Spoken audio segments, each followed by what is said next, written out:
Dino suspende repasses de emendas PIX a 9 municípios. Lula diz a Trump: soberania e democracia no Brasil são inegociáveis. Estado de São Paulo em nível de emergência para queimadas. Estas, outras notícias e os meus comentários você acompanha agora no Fato Brasil.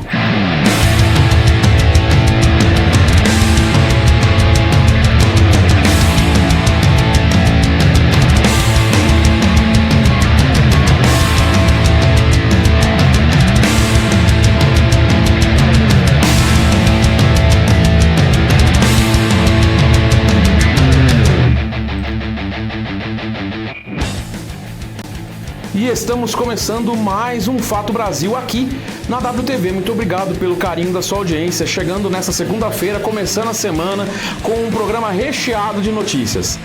Lembrando que você pode acessar nossas redes sociais, estão todas aí embaixo: Facebook, Instagram, Blue Sky, o X, que é o antigo Twitter, os Threads, o TikTok e o Quai, seu app de vídeos curtos de YouTube, onde nós somos em todas as redes @WTV Brasil.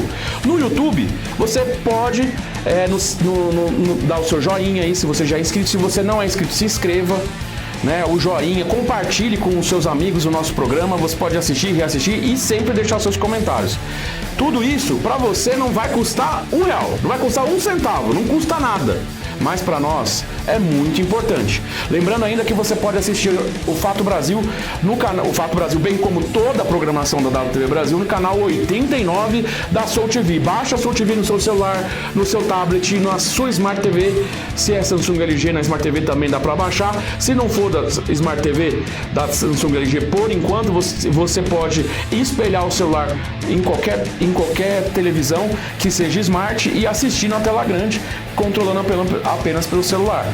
Você também pode assistir a Soul TV direto no site da Soul TV, soultv.com.br. Tem mais de 200 canais gratuitos para você lá e nós somos o canal 89. Obrigado pelo carinho da sua audiência e vamos começar o programa porque a gente tem bastante notícia hoje. Então, começamos com a polêmica das chamadas emendas PIX. O ministro da Justiça, Flávio Dino, decidiu suspender os repasses a 9 municípios que estavam sob suspeita de irregularidades. Esses recursos, como o próprio nome indica, são transferidos diretamente para prefeituras, sem a necessidade de convênio ou fiscalização prévia.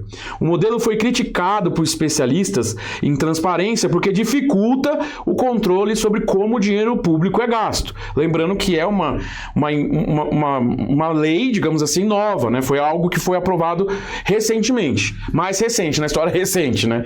Agora, com a suspensão do governo, aliás, com a suspensão dessas emendas PIX para esses municípios, o governo pretende abrir uma investigação sobre o uso desses valores e avaliar se os municípios cumpriram ou não as regras legais.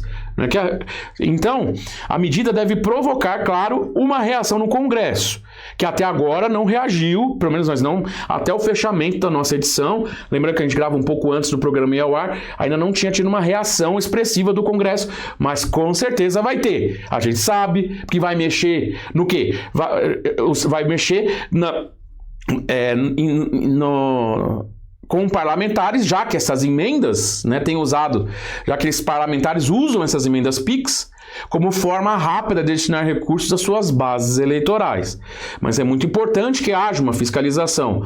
E se há suspeita, está certíssimo o ministro Flávio Dino de suspender. Está certíssimo. Claro que essas emendas foram criadas da forma como estão hoje para dificultar um pouco também, para ser mais fácil. O problema é que isso acaba com a transparência do processo.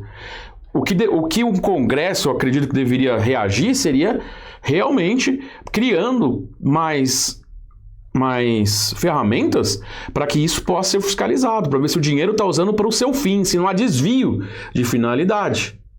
Agora vamos lá. Eu vou pôr aqui, vem aqui para essa tela aqui, ó. Põe o GC na tela das redes sociais. Comenta aí para mim, qual é a sua opinião? Eu vou até na outra câmera. A outra câmera eu fico mais perto. Você confia que o prefeito da sua cidade vai usar essas emendas PIX da maneira correta? Eu não estou dando nomes, eu não estou dizendo que alguém é corrupto, não estou dizendo isso. Não estou dizendo isso. Eu estou perguntando se você confia no prefeito da sua cidade. Será que ele vai usar essas emendas PIX, se é que a sua cidade recebeu essas emendas, da maneira correta? Você confiaria no prefeito da sua cidade? Você compraria um carro do prefeito da sua cidade? Fica a dica. Fica a minha pergunta. Manda aí, eu quero saber. Ou, melhor, você confia nos deputados estaduais e federais ao qual você votou ou senadores? Confia? Melhor, você lembra dos deputados estaduais e federais que você votou e nos senadores que você votou ou no senador que você votou? Desculpa, hein, gente. Tô ficando com a garganta seca. Manda a sua opinião aí. O tempo tá meio seco, tive que tomar uma aguinha. Faz parte, né? Desculpa. Mas e aí? Você confia? Você lembra? Manda sua opinião aí. Eu gosto de ler sua opinião. Se for um debate sadio, acho muito legal, eu acho legal. Manda seu comentário aí nas redes sociais, qualquer rede social aí. Só marca a gente, @WTV Brasil. E aí eu vou ler e eu escolho alguns comentários, se houver, e coloco na edição que vem pra gente conversar um pouco. Porque a sua participação é muito importante no nosso programa, gente. A gente tem essa proximidade, nós fazemos um jornalismo independente, nós somos uma TV independente para isso, para que você venha dar sua opinião e a gente possa conversar aqui. No futuro, talvez, entrar até com uma chamada de vídeo, né? Temos essas possibilidades futuras aí. Estamos aos poucos equipando mais a nossa WTV. Agora diretamente, o Fato Brasil voltou para o estúdio. Isso já é, já é grande, né? Mas vamos lá, vamos avançando, porque a gente tem bastante coisa para a gente falar. Vamos lá, então. O presidente Luiz Inácio Lula da Silva usou um espaço no jornal The New York Times para mandar um recado direto ao governo Trump. A soberania e a democracia do Brasil são inegociáveis. No artigo, Lula criticou a decisão dos Estados Unidos de aplicar tarifas de 50% sobre os produtos brasileiros, chamando a medida de política ilógica. Por quê? Porque existe, e inclusive no artigo ele falou sobre isso, existe um superávit de mais de 400 bilhões de dólares nos últimos anos em relação às importações brasileiras entre as importações americanas. Ou seja, traduzindo o que eu acabei de falar, a gente importa mais dos Estados Unidos do que os Estados Unidos, do que exportamos para os Estados Unidos. Ou seja, a gente compra mais dos Estados Unidos do que os Estados Unidos compra da gente. Ou seja, não tem como como alega Donald Trump e os seus economistas, de que isso não é uma medida política ilógica, porque não tem lógica, porque eles estão vendendo mais pra gente do que a gente pra eles. Eles estão ganhando muito mais com essa relação do que a gente. Então aplicar essa tarifa é algo ilógico e com certeza política. Por quê? É uma decisão política? Porque ele está atrelando esses 50% porque a gente não fez a vontade dele de não tocar no Bolsonaro. Eu poderia falar do seu amigo Bolsonaro, mas todo mundo sabe que ele não é amigo do Bolsonaro. Ele simpatiza por conta do espectro político de extrema direita que os dois fazem parte, né? E claro, né, tá lá o filho do Bolsonaro fazendo um monte de coisa. Mas enfim, a gente tem visto isso. Bom, continuando, né, Lula afirmou que o Brasil não aceitará imposições externas que tentem limitar a independência nacional.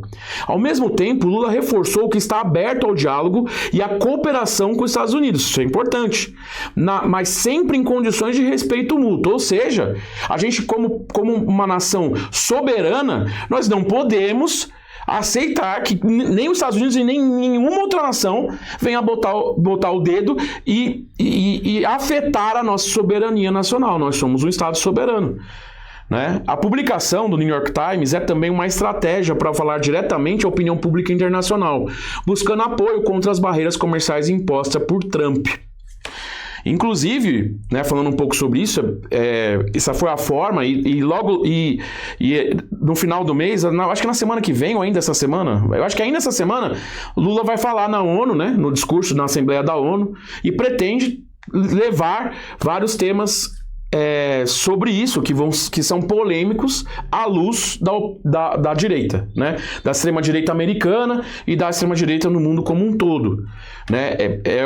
É a previsão desse possível discurso, lembrando que tradicionalmente o Brasil sempre abre as Assembleias Gerais da ONU como o primeiro a dar o discurso, o primeiro a falar para a Assembleia, né? E aí a gente vai também estar acompanhando isso nessa semana e vendo os desdobramentos internacionais. E Trump está querendo também, só uma rápida atualização, está querendo taxar, dar mais emendas não, dar mais embargos, né, à Rússia em relação da guerra da Ucrânia, né? Isso também está sendo falado no noticiário internacional e que mostra que Trump acha que é o rei do mundo, embora eu não concorde com a guerra da Ucrânia.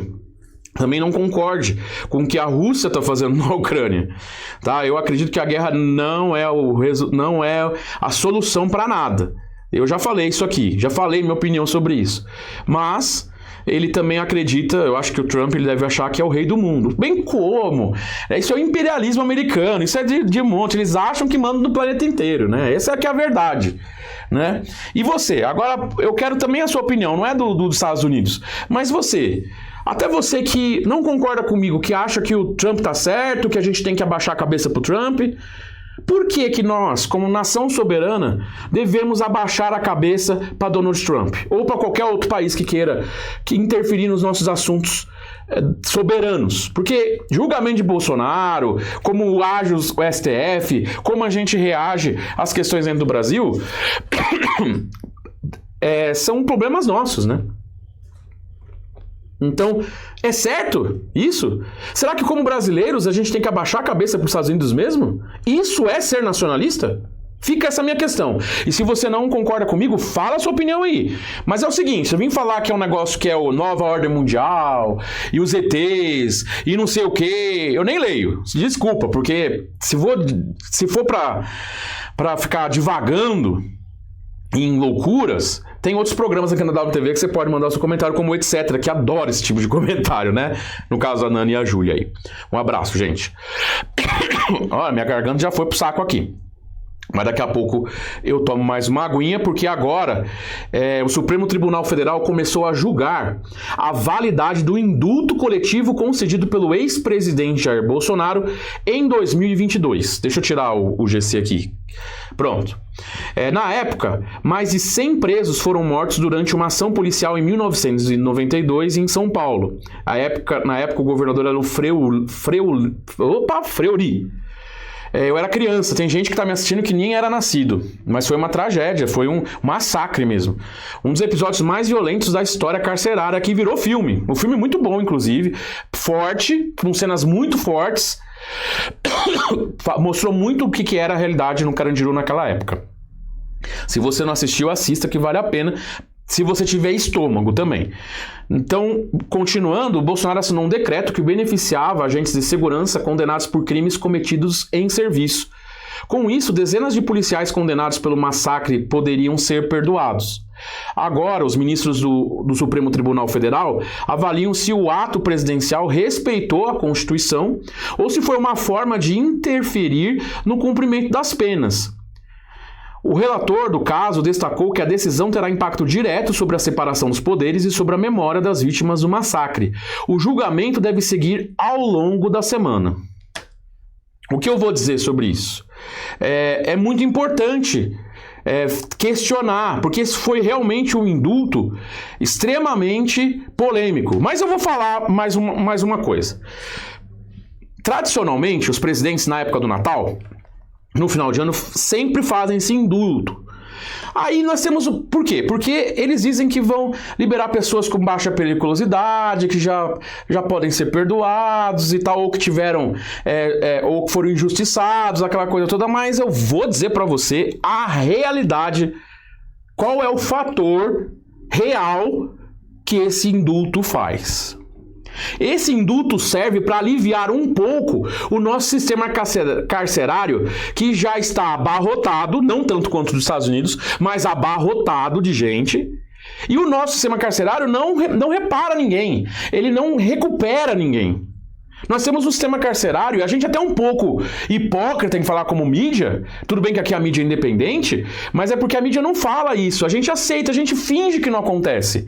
Mas a verdade é que o sistema carcerário está abandonado.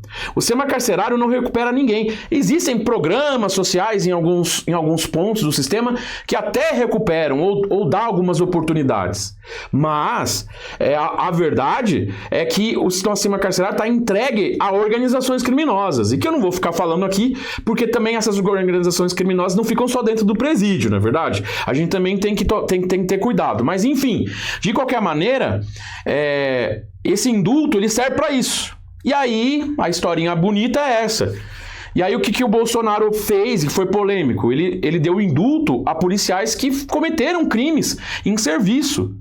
E isso é muito perigoso mesmo. E acabou dando indulto aos policiais que se excederam no massacre do que fizeram o massacre do Carandiru.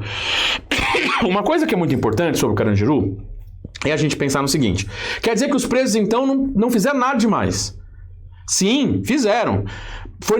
Inclusive, no próprio filme é retratado isso, como é feito as coisas. Não estou dizendo que as pessoas ali eram santas, porque não eram. Mereciam estar ali. Eram pessoas que estavam ali cometendo crimes, alguns muito bárbaros, inclusive. Mas e eu já falei isso aqui na semana passada, eu vou falar de novo. Eu não acredito que a violência e massacres assim sejam a solução para as pessoas que estão fora da lei. Eu acredito de verdade que a gente pode criar um sistema como em países muito evoluídos, como Suécia, como Finlândia, por exemplo, que recuperam, que tem presídios onde os presos têm a chance de ser recuperados. Naturalmente, tem presos que não querem ser recuperados, são maus, são pessoas assim que realmente querem estar no crime. Para esses, é cadeia, é cana e tem que ficar lá mesmo. Não tem outra opção, porque não dá para botar essa pessoa no convívio da sociedade. Mas muitos, às vezes, entram no crime por falta de opção, principalmente no Brasil, um país com tanta desigualdade. Não estou dizendo que todos são assim. É o seguinte, você cometeu o crime, você tem que pagar por ele. Isso é fato. A gente tem que ter. Só que a gente precisa de um sistema carcerário eficaz. E é muito importante a gente não usar indultos. Era bom que nem tivesse esse indulto, né? Que o nosso sistema carcerário recuperasse ao ponto de não precisar de um indulto presidencial para desafogar um pouco as cadeias brasileiras. Fica aí essa minha opinião. Se você tem uma opinião contrária, tudo bem. Pode até falar nos comentários para mim, tá tudo certo. Mas essa é a minha opinião, essa é a minha análise também sobre isso. A gente continua acompanhando. Bom, após retirada de lesões de pele, Bolsonaro volta à prisão domiciliar, né? O domingo em Brasília, né? Após exames e remoção de lesões de pele, o ex-presidente Jair Bolsonaro deixa o hospital e retorna à prisão domiciliar.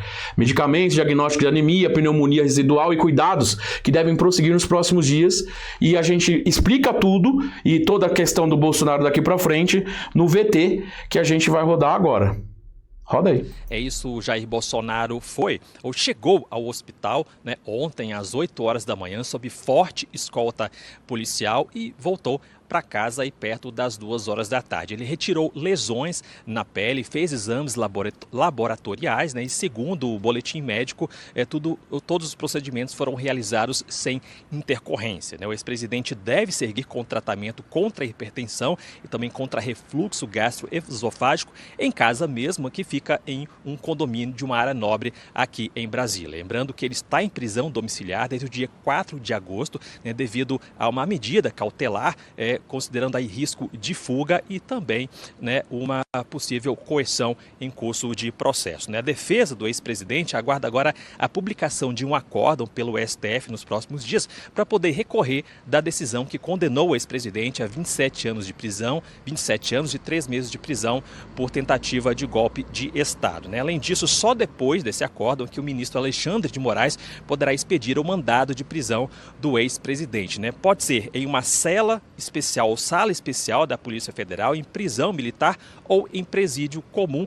Após essa definição apenas é que os advogados do ex-presidente poderão pedir um relaxamento da prisão ou para que ele permaneça em prisão domiciliar, né? E o Ministério Público Militar, né, Flávia, pediu a suspensão do pagamento dos salários de todos os militares condenados por tentativa de golpe de Estado. Os vencimentos podem chegar a R$38 mil mensais. De acordo com o Ministério Público, o Estado não pode continuar financiando agentes públicos que atentaram contra a democracia, a qual deveriam proteger. O Superior Tribunal Militar vai analisar todos os... Opa! Concordo. Você acompanhou as atualizações e eu concordo. Os militares que estão presos têm que parar de receber salário. É o certo. Cometeram o crime, são condenados, tem que parar de receber esses milhares de reais que vão parar no bolso deles, né? Enfim, isso também é meio polêmico. Vamos continuar aqui. Gente, o desmatamento de 49,7 bilhões de hectares na Amazônia em 40 anos. Exatamente, um alerta grave para a Amazônia. Em 4 décadas, o bioma perdeu 49,7 bilhões de hectares de vegetação nativa. Segundo o levantamento divulgado nessa semana, o avanço da pecuária, das lavouras e da mineração tem impulsionado esse desmatamento histórico que a gente acompanha.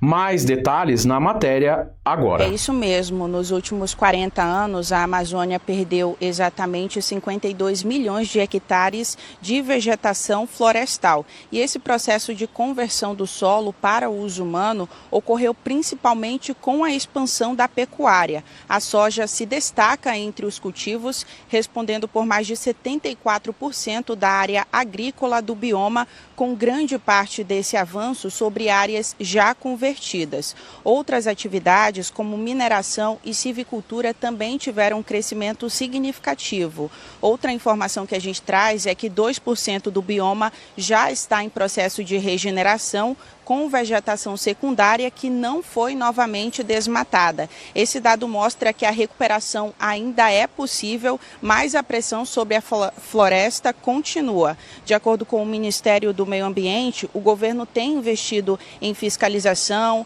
em monitoramento por satélite e também no apoio do Fundo Amazônia, com a meta de zerar o desmatamento ilegal até 2030. Agora a gente confere mais detalhes sobre o avanço do desmatamento na região amazônica nesses últimos 40 anos, na reportagem a seguir.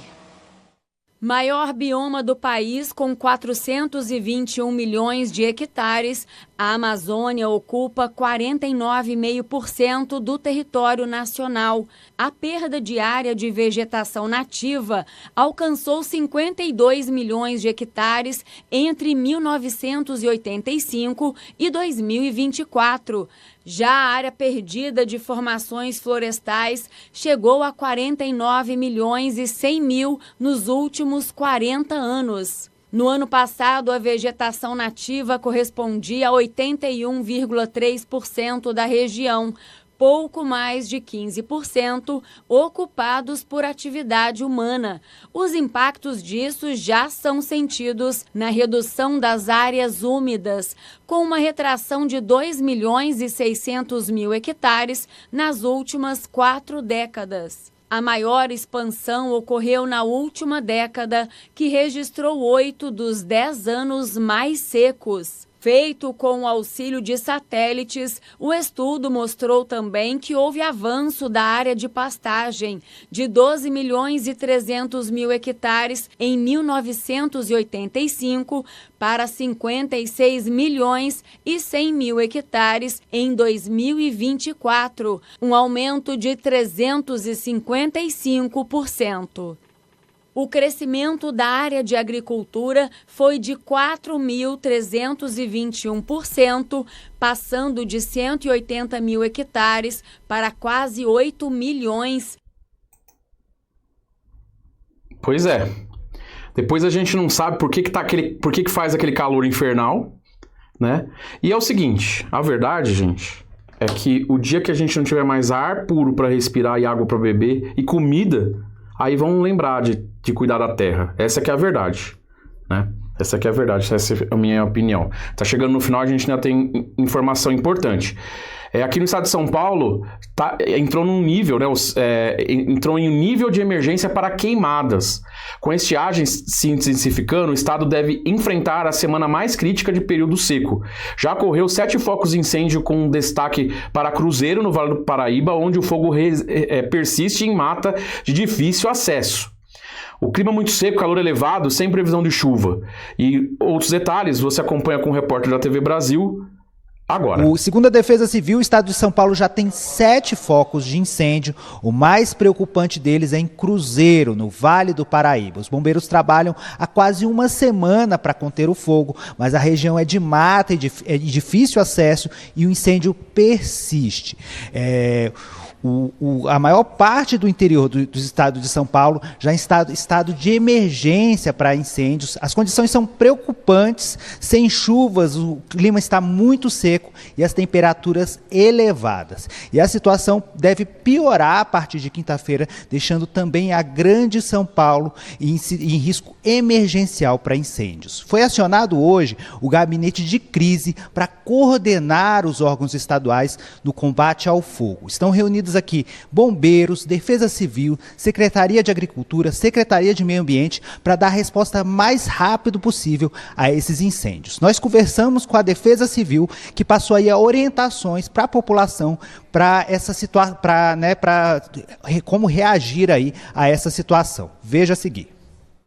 Não dá para ficar queimando lixo, jogando bituca de cigarro na margem da rodovia, soltando balão, queimando fio para tirar cobre, fazendo fogueira, que isso aí também é um problema.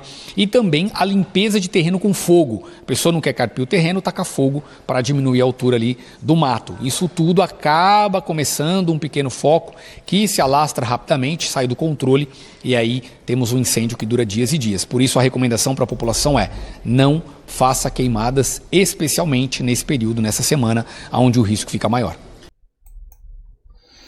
Pois é, gente. Fica a dica, né? Claro que tem gente que não liga pra nada, né? Vai soltar balão, vai ficar queimando lixo em terreno baldio, entre outras coisas, como você viu aí na matéria. Mas fica o alerta, uma semana bem seca. Gente, a gente tá quase sem tempo, já estamos no final do programa. Eu vou finalizar o programa com um repúdio. A Universidade Federal de São Paulo, a Unifesp, amanheceu pichada com frases racistas em um dos seus campi, que é o campo de medicina. Eu vou mostrar rapidamente aí para vocês uma das imagens, que é... Olha. Gente, é um repúdio, é um nojo de quem faz isso, não é verdade? Um nojo. O ser humano esse sim tinha que estar atrás das grades. Porque não tem explicação lógica para uma pessoa ser racista. É isso. Vamos ficando por aqui.